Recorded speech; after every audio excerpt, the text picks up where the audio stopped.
九天得必一凡尘，万木千川始真真。草树云山染景色，风月难及此间无。这是你最喜欢的施剑仙所写的诗，描绘的就是这座锦城。如今你踏入这座城池，有什么感想？很多年前，我便来过这座锦城。啊？所谓何事啊？当年身为暗河的直三鬼，还能为了何事啊？哦，原来是这样。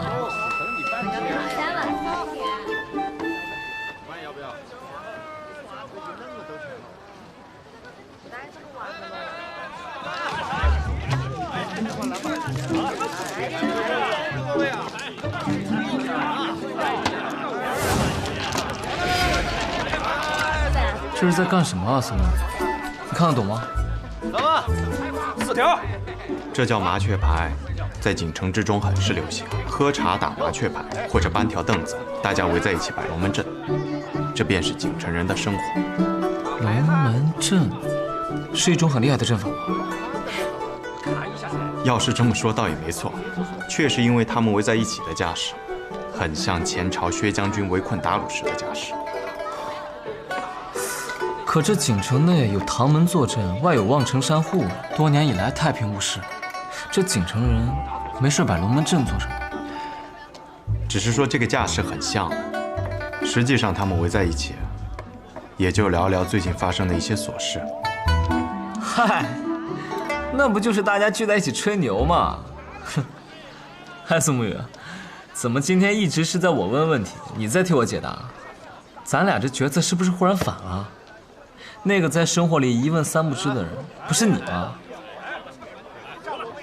因为当年为了对付一个高手，我在锦城整整住了3个月，所以对这儿有比较深的了解。服了！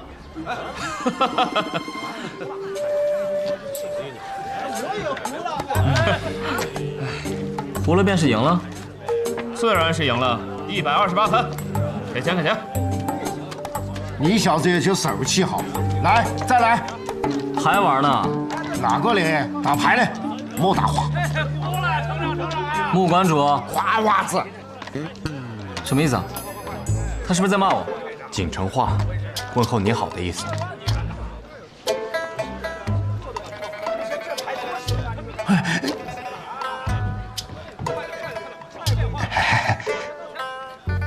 幽默，这位仁兄真是幽默。瓜子，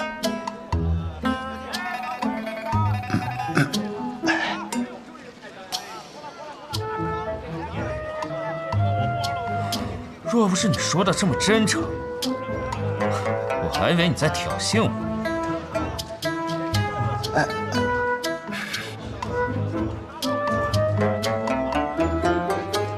穆馆主，这是你好的意思吗？大家长和苏家家族来此，咋个也不提前知会一声呢？晓得好提前安排。我这兄弟，当年在锦城住了3个月，都是你在招待他。是的。所以刚才那句瓜娃子，也是你教给他的问候语。我是和苏家教主开个玩笑，没想到苏家教主便当真了。后来我就没再解释。难怪当年刘一龙与我对剑之时，神色如此愤怒。原来这句话是骂人的。不是我，谁让你是做一个彬彬有礼的刺客，杀人之前还问好。你这一句瓜娃子，怕是让那个刘玉龙气得连剑都打不稳了。差不多成了。好，不笑了。这比我们锦城变天还快。穆馆主，小的在。方才你说未曾知会我们就来了。小的错了，大家长和苏家家属是啥身份？想来便是了，咋个需要小的指挥？是小的失言了，小的失言了。不，我的意思是，我早就知会过你了，甚至于在这里等着我们的还有他们。他们？哪个？一个是穆雪薇，毒花，还有一个，你这些年驻守锦城还未见过他，不过他现在已经是你的家主了，他就是穆清扬。你未曾见过他们？啊！我发誓，我真的不曾见过他们。如果是穆家家主来我这小茶馆，我咋个可能不知道呢？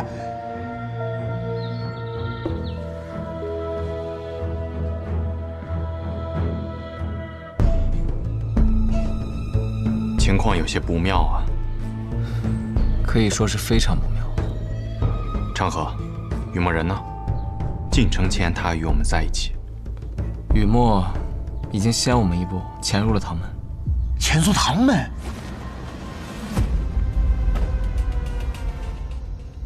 都说这唐家堡是龙潭虎穴，我看也没这么难进。什么人敢闯我唐门禁地？原来是个小少年啊！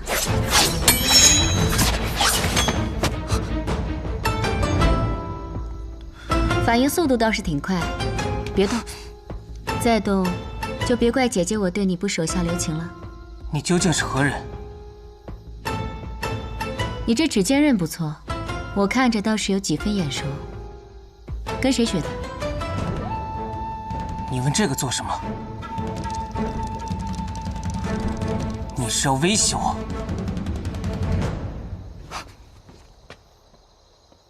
其实我已经猜到了，你是唐连月的小徒弟，对不对？你怎么知道的？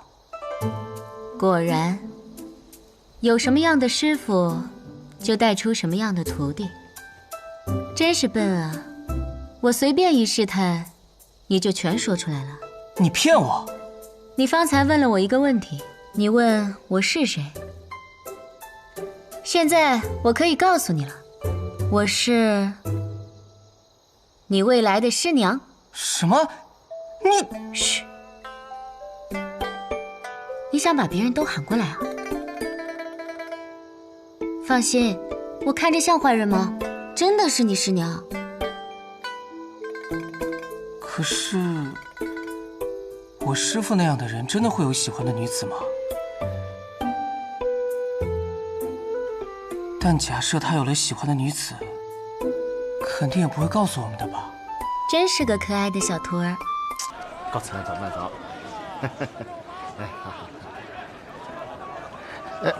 等等，苏公子，我知道你与鹤羽药庄的那位神医有关，不是我为难你们，实在是凌霄宗和滴水仙锋说了，不能卖任何一块土地给你们的。您实在要寻一块地皮的话，不妨去长生门的驻地打听打听。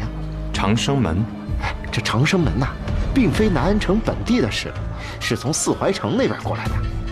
虽说这强龙不亚地头蛇，可就是这条过江龙，偏偏从凌霄宗和滴水仙锋的嘴里咬下一块肉了。哎，现在南安城里那些不在两派控制下的土地，正是归他们所有啊。多谢。站住！叫你来死不场子！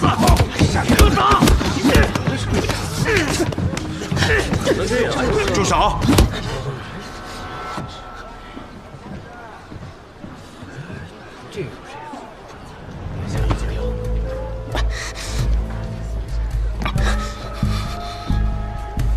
谁啊？他不过是一个孩子，何必下这样的杀手？你们说好，我打赢了擂台之前，那便归我的，为何言而无信？你一个客栈跑堂的，怎么可能打得过我们长生门的刀手？就是，定是用什么诡计赢的。跟我们回去好好交代。谁会一辈子做一个跑堂？我就是靠自己赢的。我知道，这位兄弟，你若再敢多管闲事，最低劣的勇气，来自于愤怒。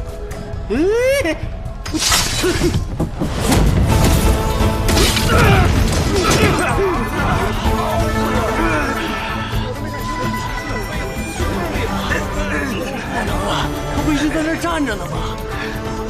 但我们的刀怎么断了呀？啊！我刚才感受到一股很强的内力。谁在这里闹事儿啊？大哥，怎么回事？怎么回事啊？谁把他的刀弄断了？是我。你是谁呀？从哪儿来的呀？葛兄。哎，你大爷的！敢直呼老子的名讳，我找死吧你！哎，等等，哎，你怎么知道老子的本名啊？啊？这是葛长生，长生门的门主。黑水寨一别已有3年，看来长进不少。哎，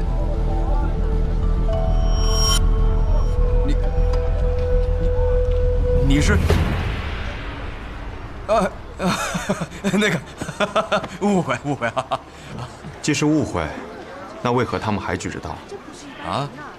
哎，放肆！你放肆！不！那个，我不是说你啊，我是说他们。你们是不是傻？是不是傻？你们，快把他收起来！是。那个，属下管教无方啊，别介意啊。听说你是四怀城的恶霸，可这是南安城，你对这里也很熟吗？这里人多眼杂的，正好我也有事，需要拜托你帮忙。啊？哎呀，当年幸得苏公子手下留情，我才能留下这条性命，才有了今日的长生门呐。你当年虽然在黑水寨做事，却救了不少无辜之人。你的命是自己留下的。不提这些往事了，聊聊我所说之事。这暗河在南安城内开宗立派，这件事情很难聊啊。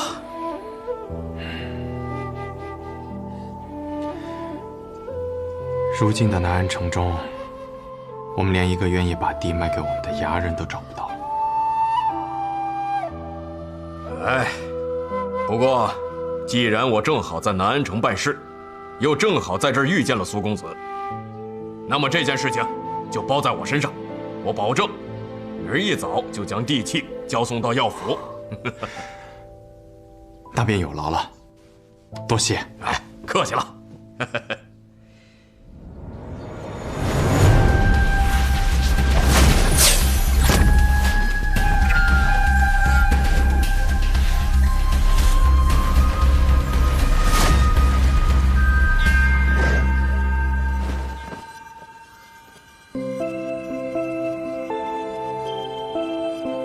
这什么破阵，跟个乌龟壳似的，一个破绽都找不到。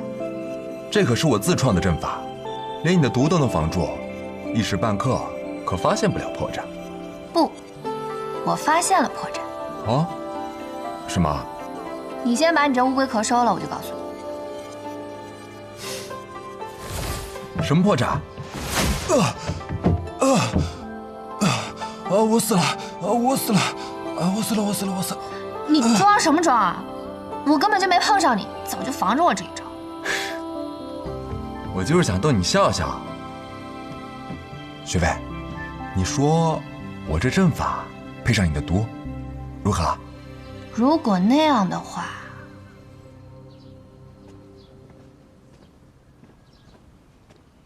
宇哥，你们聊完了？聊完了。所以，我们什么时候把暗河的驻地搬到这里来？或者干脆把药庄搬到暗河里去算了。你这什么馊主意？你是让病人来暗河来找陈毅治病吗？谁会来？这个问题，或许明早便能解决了。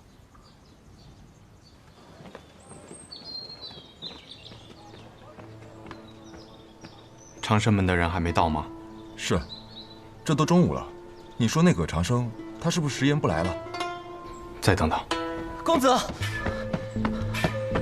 长生门外一大早就来了好多官府中人，他们将葛门主抓走了。我也是好不容易才逃出来。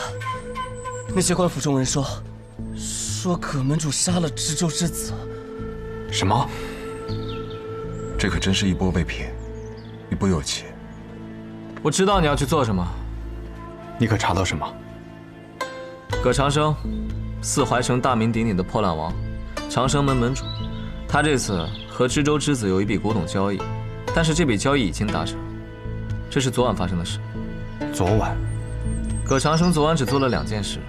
第一件事就是拿到了山秀庄园的地契，这应当是昨天他答应你的事情。第二件事，就是去知州府交易。但是在他离开后不久，知州之子就被发现暴毙于自己的屋中，葛长生就成了最大的嫌疑人。现已被暴怒的知州大人投入了牢中。宗主，今日我去见了苏长河，他们布局了一次对琅琊王的刺杀，几乎就要成功了。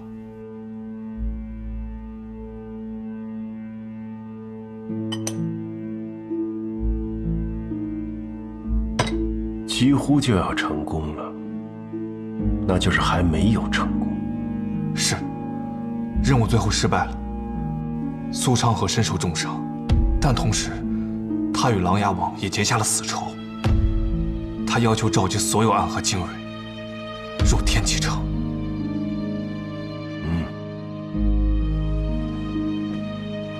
所有暗河的精锐，一旦稍有差池，天启城便会陷入可怕的混乱。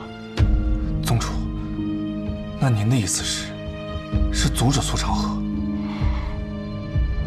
不，与他准许。只要是苏沐雨在我的手中，我赌他不敢胡来。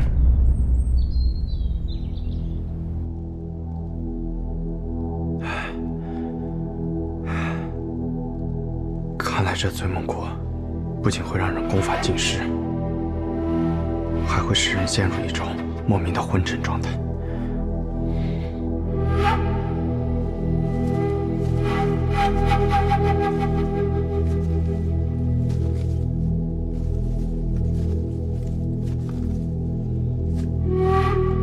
我以为这牢内就我一人。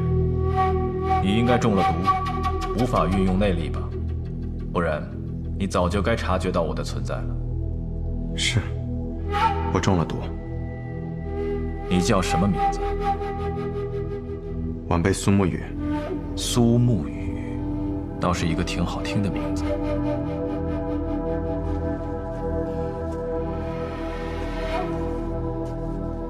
敢问前辈怎么称呼？我姓卓。卓？你为什么会被关在这里？有人想利用我，有人想杀我，有人想救我，最后我就进了这里。都是别人想，那你想什么？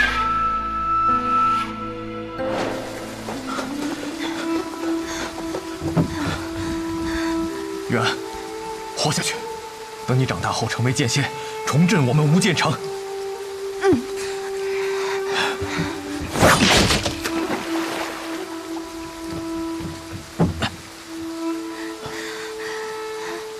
爹，自己小心。爹，爹。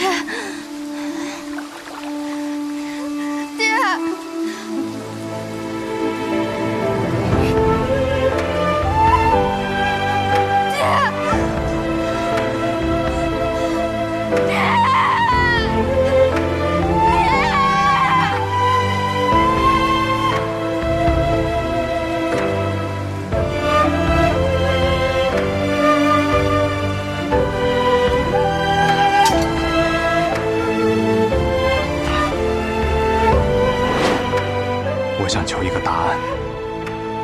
什么答案？一个我必须要知道的答案。既然如此必须，为何拖了这么多年，还是没有找到呢？因为当我知道这个答案之后，我必须要做一件事情。曾经的我还做不到。你用了“曾经”二字，相信很快就能实现了。首先，你得从这里出去。据说影宗的监狱只见人死，未见人生。我的朋友会救我。一个暗河中人，居然用朋友称呼另一个人，你还真是有些特别。若他一直不来救你呢？那便趁此机会多休息休息。你好像对我没有戒心，什么话都愿意跟我讲。因为前辈你姓卓，只因一个姓氏？是，因为我的父亲便是姓卓。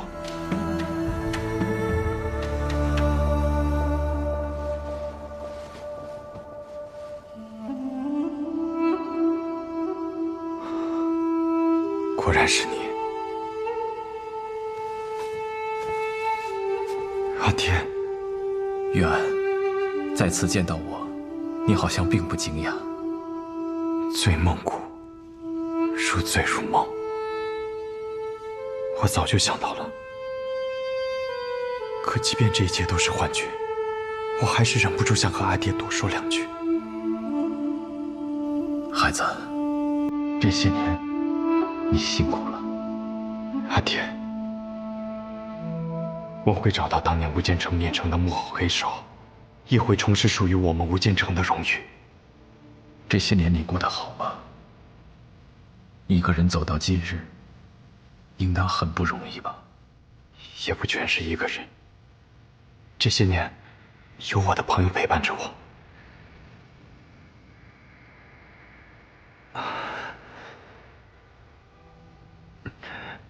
这醉梦谷发作的更厉害了。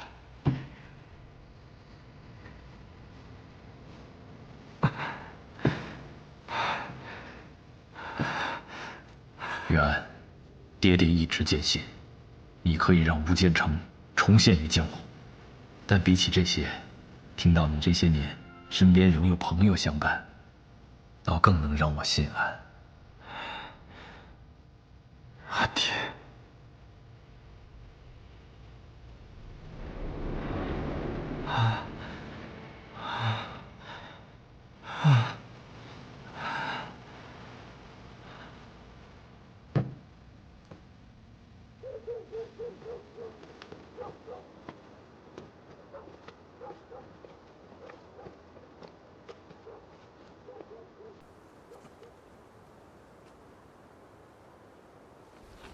这不对劲，才刚入夜，这长街上一个人都没有。你笑什么？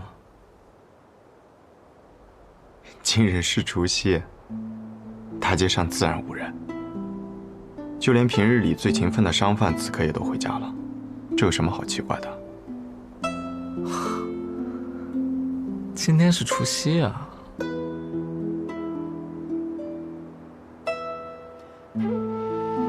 好香啊！的确好香啊！什么东西啊？是油豆腐的味道。普通人家过年会做的一种食物，用比较蓬松的豆腐，在油里炸过。有钱人家的话，还会在里面放上肉馅。想吃，去抢一些来。每年的除夕，是这些穷苦人家一年中少有的好日子。不要在这样的日子里给别人增添麻烦。哎，行。哎，你小时候会期盼过年吗？自然。过年那段时光，是一年中少有的好日子。无论过去一年有多少烦恼，似乎在新的一年开始之际，都可以清空。大家开开心心的吃上一顿饭。等到了天亮之时，一切又是新的开始。你说的太过书卷了。我听别人说，大家喜欢过年，是因为很多平常不舍得吃的东西，只有过年才会吃。普通人家似是如此。我小时候家境还算殷实，这方面似乎没有太大感觉。我给忘了，你以前还是个富家公子呢。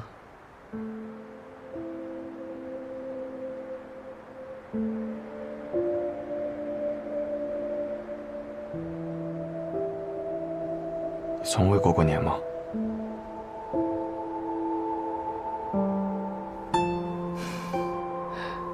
从我有记忆开始，我就跟我弟弟一块流浪。后来进入了暗河，在暗河里也没有过年的说法，所以我没有过。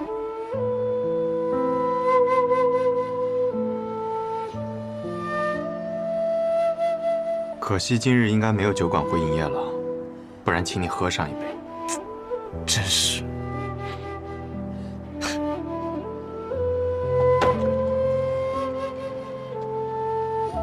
谁呀？你们是？奶奶不必害怕，我们只是过路旅人，停下来歇歇脚，即刻便走。这大过年的，你们还要赶路啊？对，出来办些事儿，路上耽搁了。成河，走了。哎，孩子，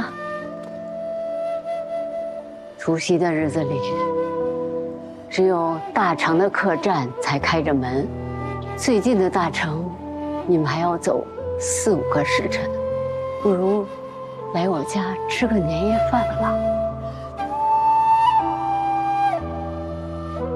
孩子，求求你们了，就陪陪我这个老婆子，吃个年夜饭吧。好，请。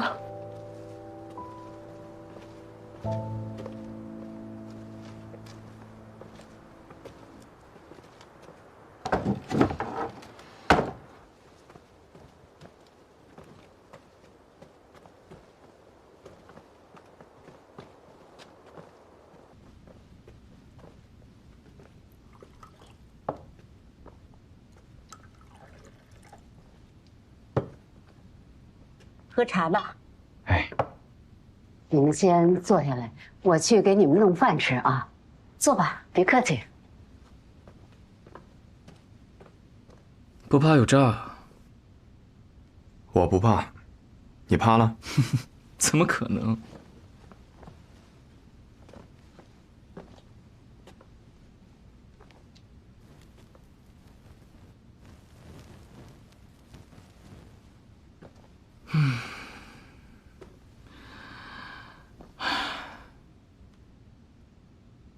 石油豆腐的香味儿。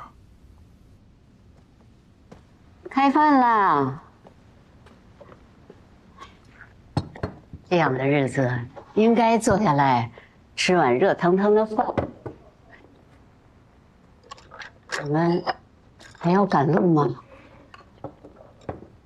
你们家里的父母知道今天你们连落脚的地方都没有，他们会难过的。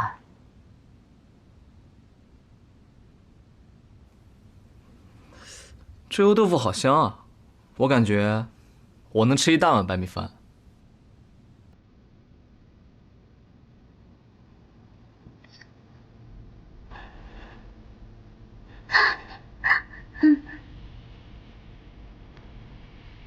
奶奶，您怎么了？我家的元勋，您说过这样的话。他最喜欢我做的油豆腐了。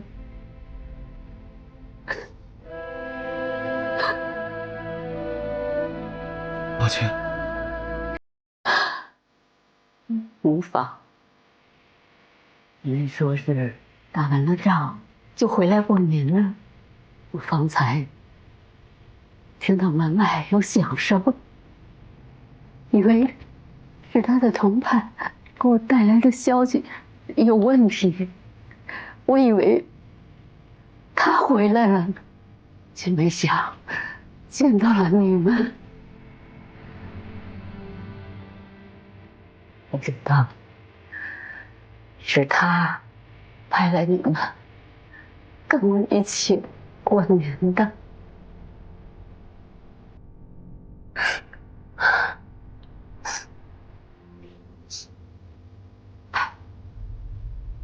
不说了，不说了，你们先吃饭吧，我去再给你们找个接待。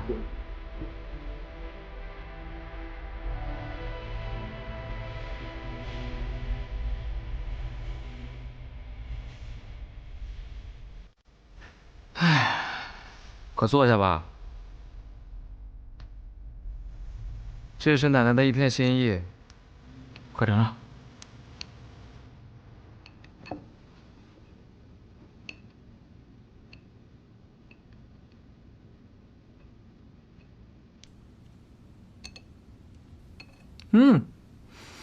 猪肉豆腐好好吃啊。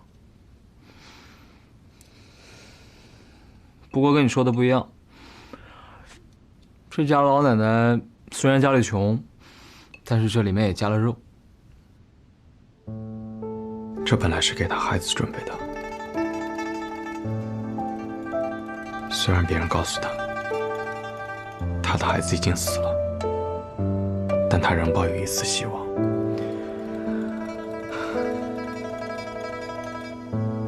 这是我这辈子第一次吃年夜饭。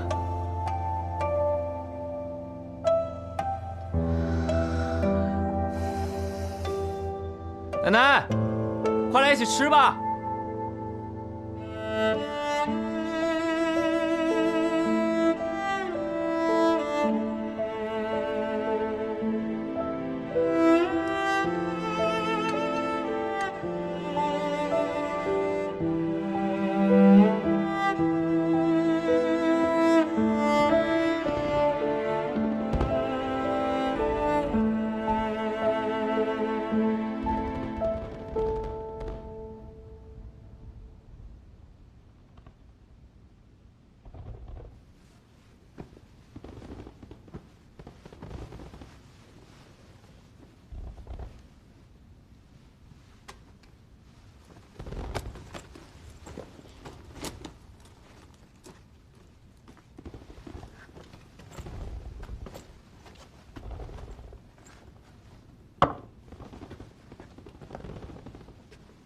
这般豪气啊！想不到吧？向来有美名著称的苏沐雨什么都没留下，而杀人如麻的送葬师留了一锭银子。哼！饭后我便把5枚铜板放这里了。怎么才5枚啊？因为我总共就5枚。唉，穷鬼。走了。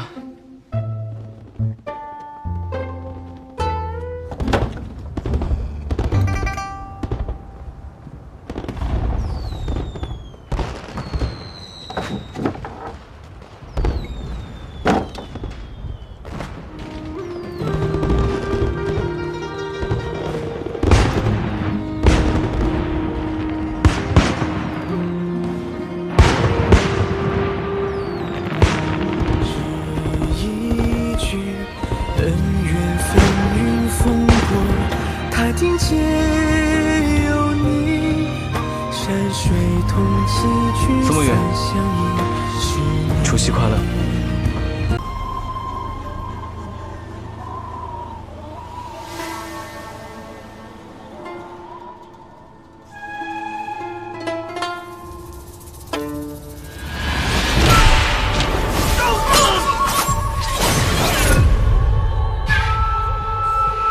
只见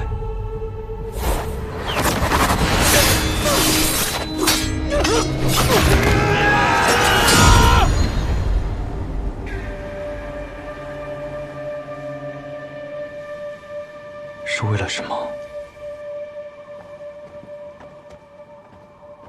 奎大人，有消息。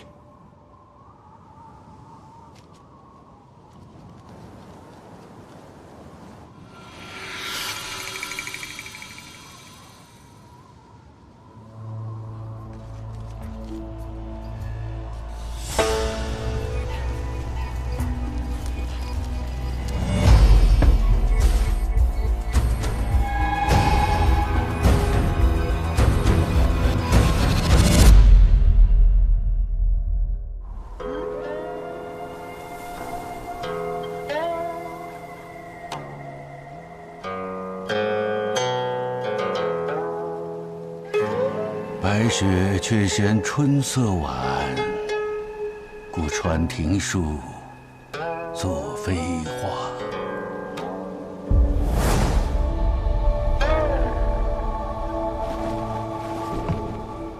本以为这个冬日已经结束了，像我们这个年纪的人呐，每年等待着的便是这冬天赶快结束。可偏偏冬日已逝，又下了一场雪。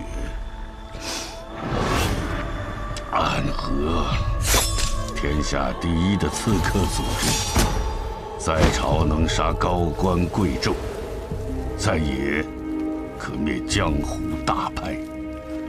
是非不分，好坏不论，善恶难辨。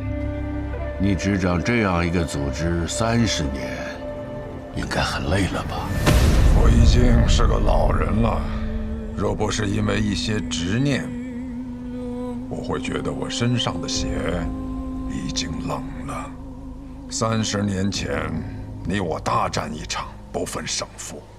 我们约定，我要回去执掌暗河，你要辅佐唐老太爷重振唐门，直至30年后再一决雌雄。好，我隐居这寥落城多年，也该活动活动筋骨了。我可一直等着今天。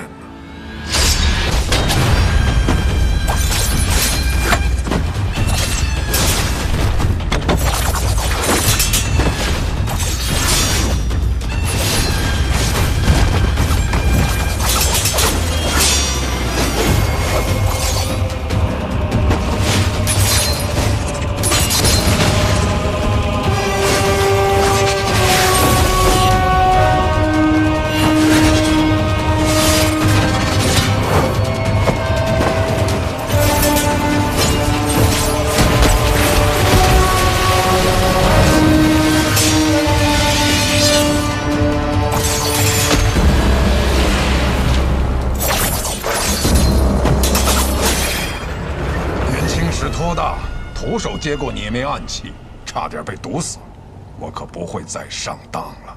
铁眉暗器你能接住，那接下来万树飞花，你又如何应对？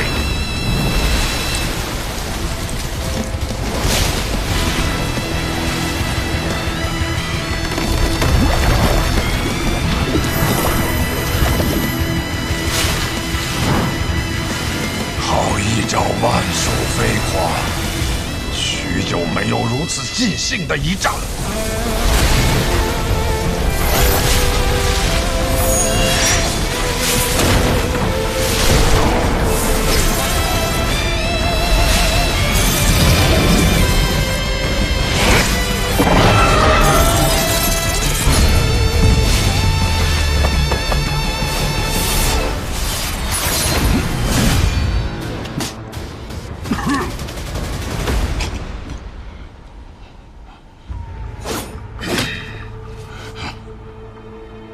你我30年之约的这一战，本该只论胜负，不争生死。于杀手而言，没有胜负，只有生死。只可惜呀，可惜什么？可惜，方才你那瞬杀一剑，消耗了太多真气。也可惜，你以为自己是执棋者，却没想到，也是别人棋盘上的棋子。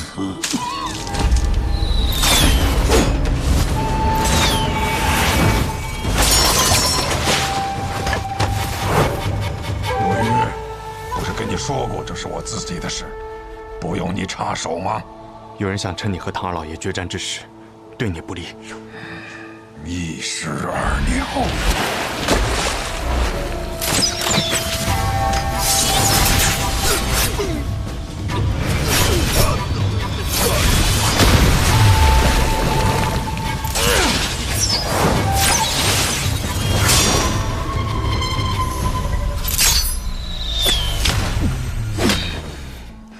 老伙计，你既然在决战之时动了杀心，你也晓得我这个人追求一个公平。雪落一枝梅，黄泉路上我会歇歇脚，可别让我等太久。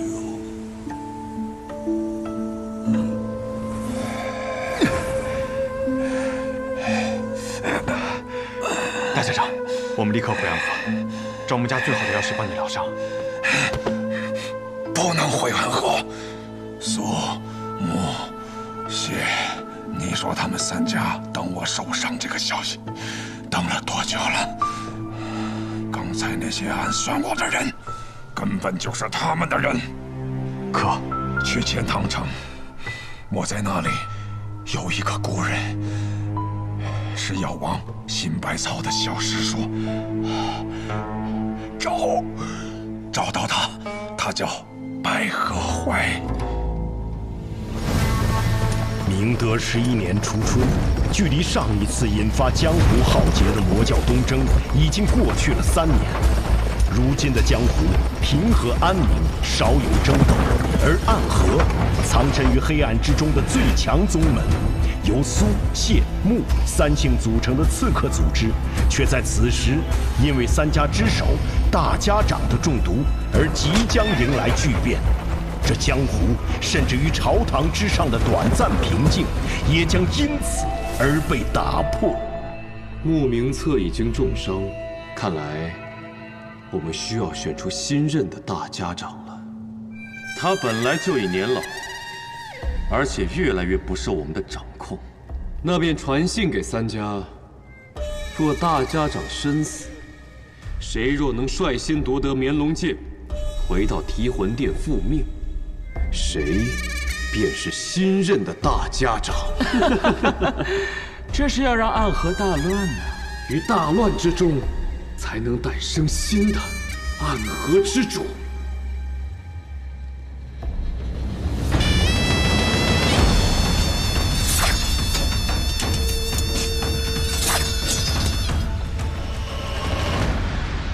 白鹤药府到了。你的谢银江，他们要来这里寻找名医。是啊，大家长身中奇毒，命不久矣。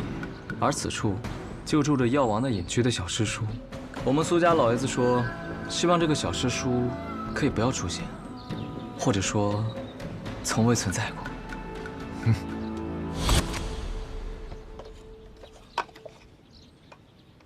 别人都是一口槟榔一口烟，飘飘欲醉做神仙。哲叔，你吃的怎么是话梅啊？以前有个女人和我讲，槟榔对身体不好。哦，你吃不吃？我就不吃了。哼。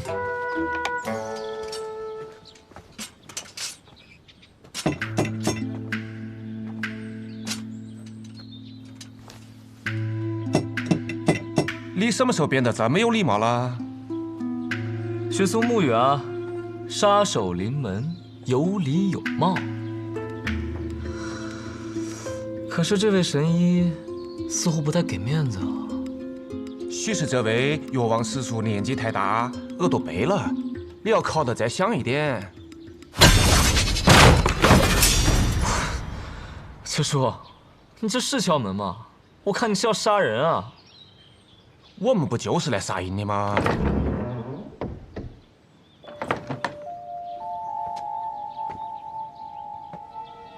谁呀？敲门敲得那么大声，耳朵都要聋了。姑娘，敢问你家老先生是否在府上？我家老爷他出门巡诊去了，要不我帮你们去找找他。那便麻烦姑娘了。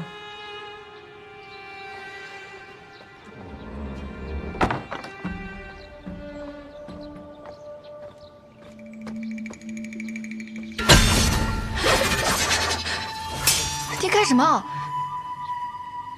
哎呦，抱歉抱歉，一时手滑。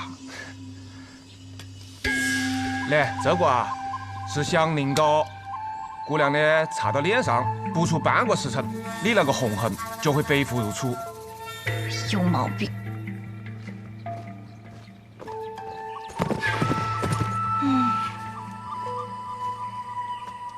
可以药蛇追踪的香宁膏，这种小伎俩也想骗过我？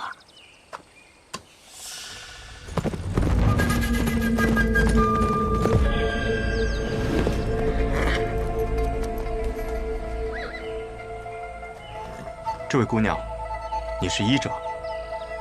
怎么？难道我看起来不像吗？抱歉，无意冒犯。公子，可是要问路？姑娘慧眼，想问姑娘，附近是否有处药庄，名为白鹤？公子是要看病啊？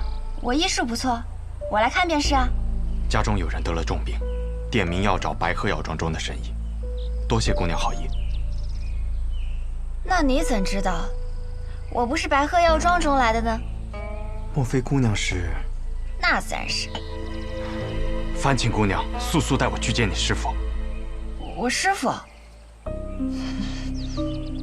他暂时来不了这里，但是他和我说过，有贵客来访，从很远很远的地方来，想来就是公子你了吧？他让我先行随你前去。冒犯了，我需要赶时间，还请姑娘上马。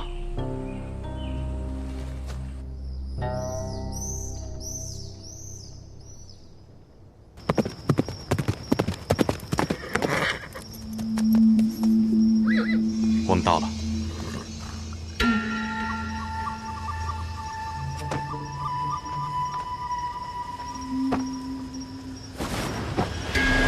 桃儿，你来的正是时候，大家长那边好像出了些问题。神医呢？我这么大一个活人站在你面前，你怎么就看不见呢？这姑娘是神医？不是，那我走了。姑娘莫怪，这是神医弟子，过来帮他师父看一下大家长病情。姑娘，请随我进去。嗯。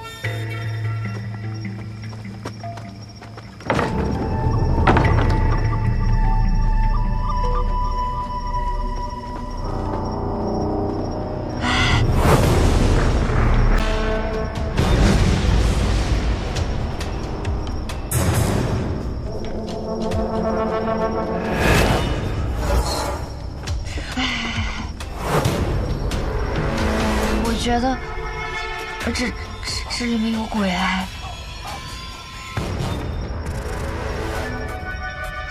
姑娘莫怕。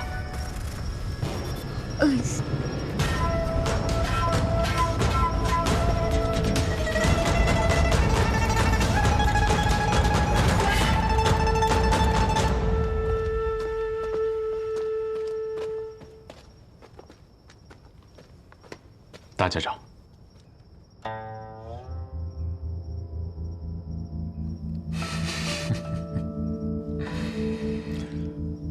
上次我见你的时候，你还是个流着鼻涕的脏孩子。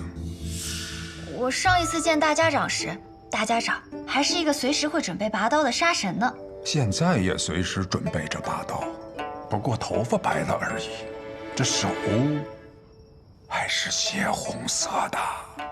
行了，先诊脉吧，看看现在的大家长还能不能拔出刀来。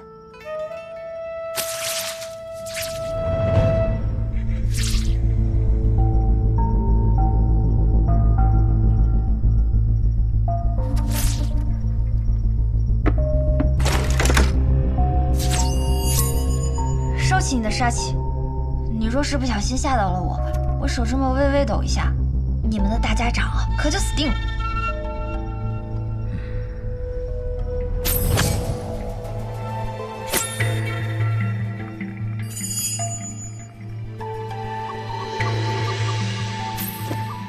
朽了一枝眉。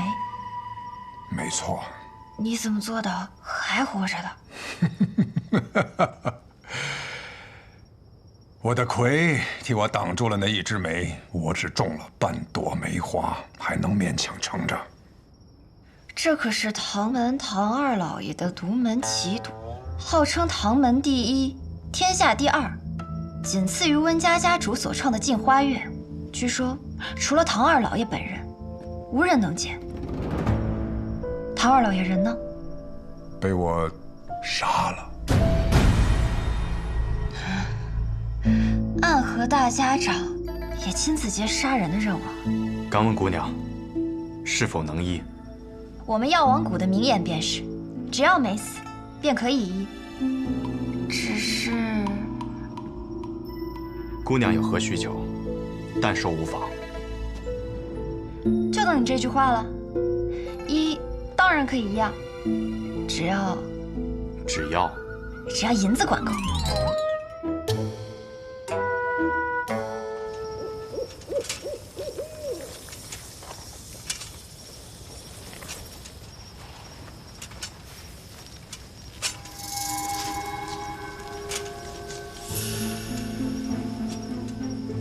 看来对方是识破了你的伎俩，这才走出了多久，就把这药瓶给丢了。看来我们是搞错了。什么错了？我们放走的是真的生意。还好，我也做了些准备。哦。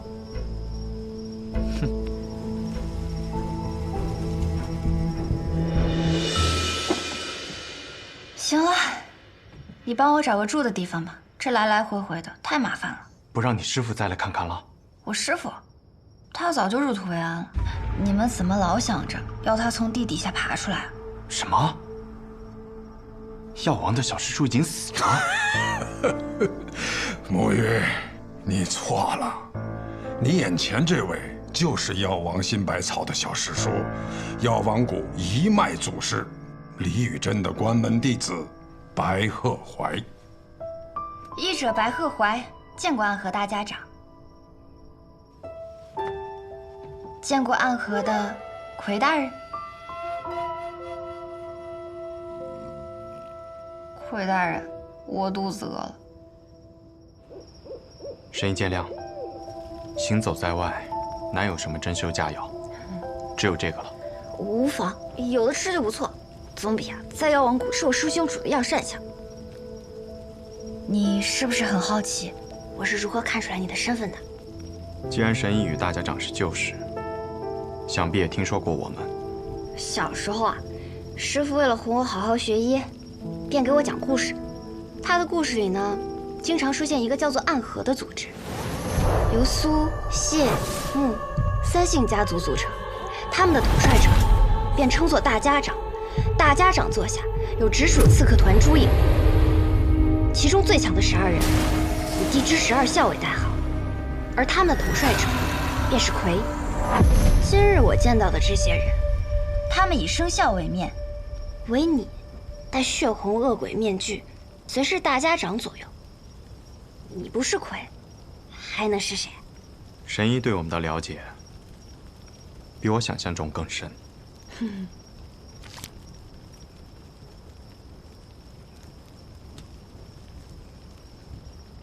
我还知道，每个人的魁啊，都是当做现任大家长培养的。这上一任的魁呢，他死了。抱歉，这些隐秘之事无法与神医细说。可是上一任的魁，他是我的父亲，这也不能问吗？神医说笑了。不信算了。 这人是死是活对你们倒是隐秘，可是你们身份特殊，标识却如此明显，此时就不考虑隐秘了。我也曾问过同门前辈，身为刺客，本该想尽办法隐匿身份，可为何我们却明明白白地把身份写在脸上？那人怎么说？这是意思个，你懂事吗？你怎么突然大舌头啊？不是我大舌头，是他大舌头。 我想起来了，难道我白日里见到的那个人，他便是你的同门？他是不是手里还拿着一根法杖，上面套满了金环？这书居然也来了。还有一个玩匕首，那是昌河。陈龙，准备一下，带上神医，即刻启程。是。去哪儿啊？九霄城，没有人比我更了解昌河。此刻我们定然已经入了他布下的局。宇哥，都准备好了。神医，这是卯兔，你随他动身，一路保重。魁大人，那便希望在九霄城中，我们还能重逢。不必叫我魁大人，叫我苏沐雨便是。苏沐雨，还真是一个好听的名字。再见了。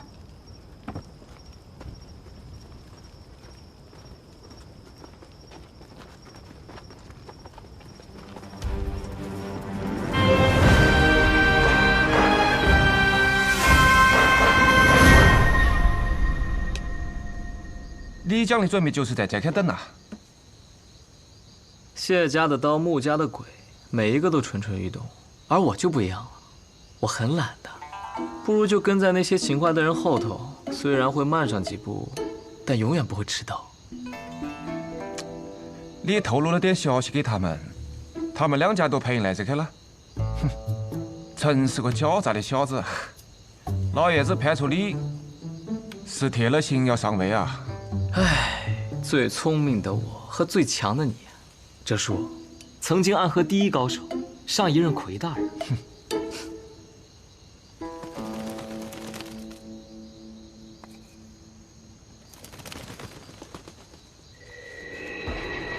城郊废邑，那里的好戏快开场了。走吧，哲叔，我们苏家那位老爷子该等着急了。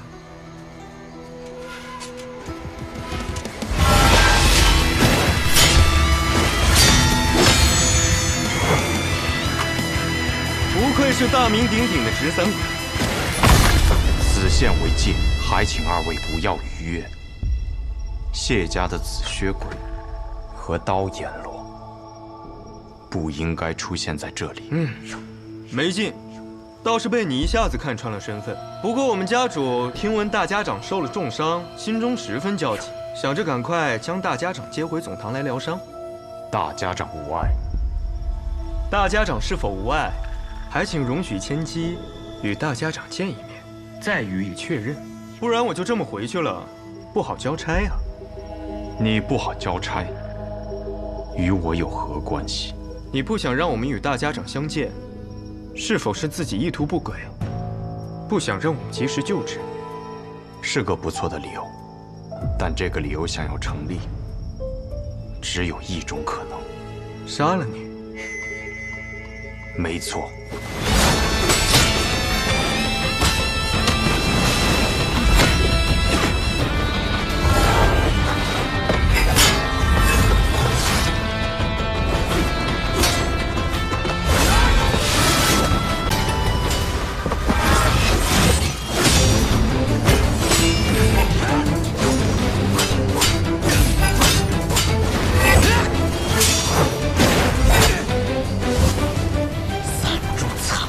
为何不敢一献？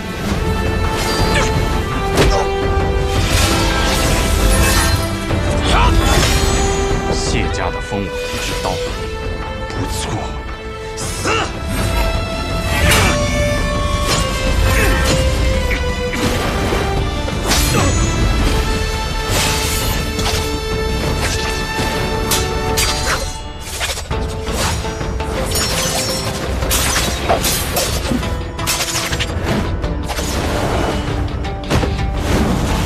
你真以为我有那么弱？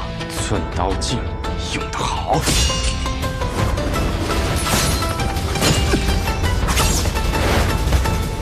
回去告诉你们家老爷子，若及时收手，那么这段时间的事情，大家长可以装作无事发生；若继续这般执迷不悟，就别怪我们朱隐无情了。你今日是打算放过我们？暗河同门，皆是家人。走。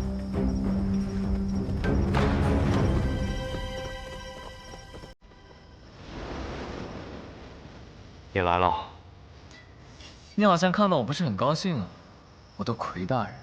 我知道你迟早会到，却还是希望可以晚一点。老爷子让我给你带句话，你是苏家的嫡子。如今我是魁，人中之魁，我属于暗河，却不属于任何一家。你总是这么正经啊，一点意思都没有。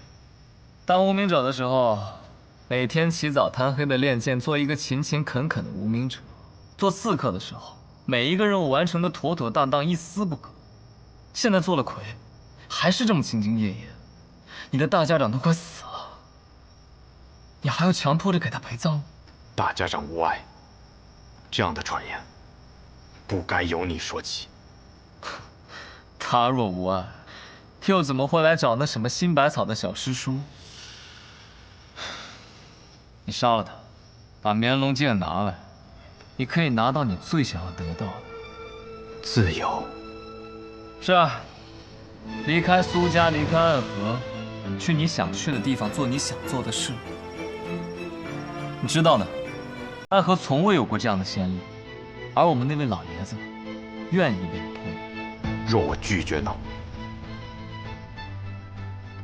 我们姓苏，在苏家生活了这么久，而你申为魁跟着大家长也不过几年，你跟他的情分能有和苏家的深？我不管你的想法究竟如何，如今我是魁，我的职责便是守护大家长的安危。任何事，任何条件，都必须在这件事的前提下。